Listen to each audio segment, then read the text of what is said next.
this holiday. And in daybreak, dozens of people are racing to sign their name and do their part in repealing a bill they don't agree with.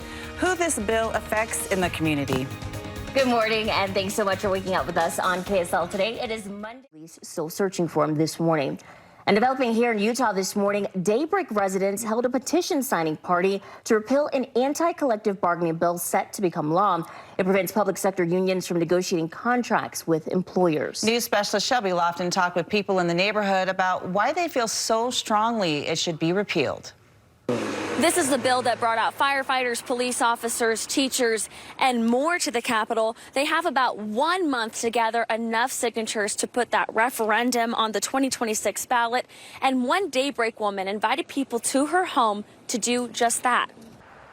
I've never been to a signing party. This isn't a typical block party. Dozens of people lined up at this Daybreak home to sign their name in an effort to repeal an anti-collective bargaining bill. They have an opportunity to read the bill. They also have the opportunity to have a little receipt where they can retract their name. Rachel Jefferson said she hosted this event because she believes House Bill 267 will hurt public union workers. If you take away that ability to collectively bargain, it's going to really limit who wants to be a firefighter in Utah, who wants to be a police officer here in Utah, a teacher, a nurse. The bill was sponsored by Representative Jordan Tusher. He's 4 houses down from here. He did not respond to our request for comment. Earlier this year, he told fellow lawmakers the unions who come to the negotiating table don't always represent all of their members. This is the best option to ensure that all voices are heard throughout our government employees. Those in this line disagree. This bill doesn't protect teachers' rights as far as working conditions go, as far as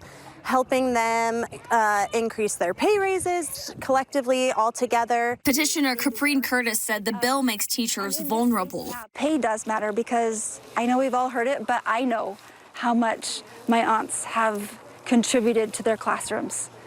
The supplies. They need 141,000 signatures by April 16th to get this referendum on the ballot. I think it's been about 130 people that came in. They're optimistic. I think that they'll get enough signatures to put it on the ballot, and then the work really begins.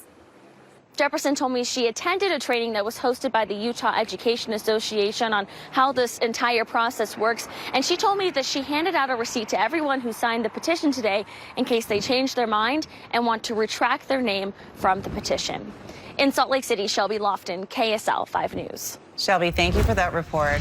As a pontiff is back Of government efficiency. Well, right now, Daybreak residents are petitioning to repeal an anti-collective bargaining bill set to become law. Now, that bill would prevent public sector unions from negotiating contracts with employers. One woman invited people to her home in South Jordan to help collect signatures to get a referendum on the 2026 ballot. Those who oppose the bill only have 1 month to get 141,000 signatures to achieve this. She told us she hosted this event because she believes House Bill 267 will hurt public union workers. If you take away that ability to collectively bargain, it's going to really limit who wants to be a firefighter in Utah, who wants to be a police officer here in Utah, a teacher, a nurse. The bill was sponsored by Representative Jordan Tusher, who did not respond to our request for comment. Those who signed the petition at that signing party say they're hopeful that enough people will sign. Right now, huge and deadly storms will be successful. Right now, Utahns opposed to a recently passed anti-collective bargaining bill are trying to get it repealed, and they're going through the state's referendum process. As news specialist Shelby Lofton explains, they now have fewer than 30 days to get enough people to sign the petition. Shelby? Firefighters, nurses, teachers, and other groups are trying to get the required 141,000 signatures in time. It's their only chance to try to stop this law. These groups in favor of repealing the legislation are going door to door to get signatures. Some of them are hosting events in public spaces. One Daybreak woman invited people to her home for a signing party. They have until April 16th to get 141,000 signatures, which is 8% of Utah voters. To sign, someone must be 18 and a registered Utah voter.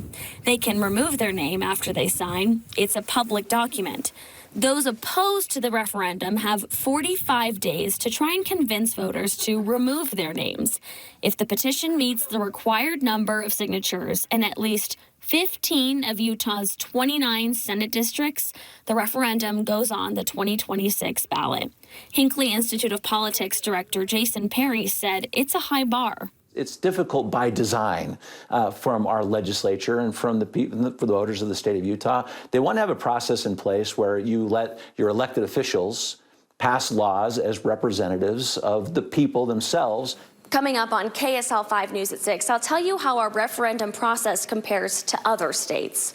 For Live at 5, I'm Shelby Lofton. All right, Shelby, thank you. Utah Governor Spencer.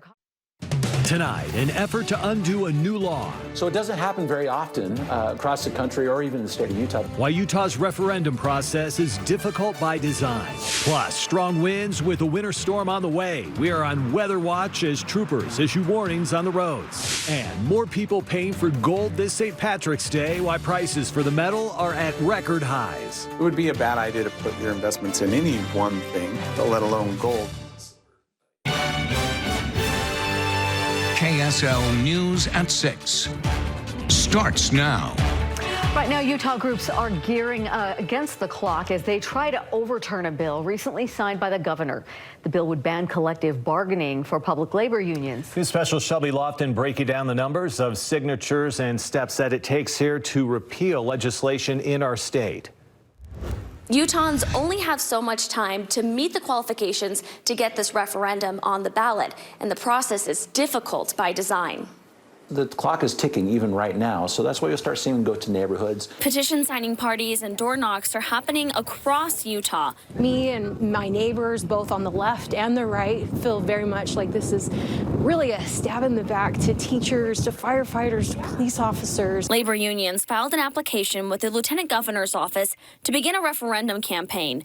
They want to stop House Bill 267 and keep collective bargaining rights. Hinckley Institute of Politics Director Jason Perry said successful referendums are hard to achieve. Almost 141,000 signatures in 30 days after the end of the legislative session. That's 8% of Utah voters in at least 15 counties. After the 30 days are up, other groups have 45 days to try and convince signers to remove their names. Perry says Utah's referendum process is challenging compared to some other states. It's a high bar. It's not the highest bar in the country, but it is quite the standard that has to be met if you want to take a law off the books. If the pro-referendum group meets qualifications, Perry says the law goes on hold until voters see it on their 2026 ballot. What you're going to see here is some kind of language based on this referendum about whether or not this bill that was passed should go into effect. He says the process is difficult, and that's by design. If we're going to pass a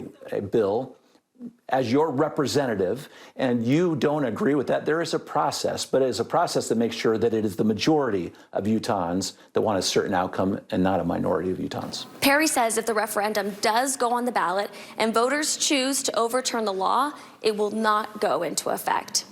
At the University of Utah, Shelby Lofton, KSL 5 News. Shelby, thank you. New developments now. How about a gold sandwich? Have we talked about gold sandwiches? I like that. All right. The state expanding a peer support program, the maximum security inmates. This program has been offered in some units by the Department of Corrections for nearly a year now. Officials say the peer support specialists are people with a history of addiction or that have a mental health diagnosis that can connect to inmates and hopefully encourage them to prepare for their release from prison. People hired get a special certificate from the state before they can work with inmates. So far, the department has hired 30 people, including someone who recently graduated from the peer support prison program. A grand return for some Utah dance.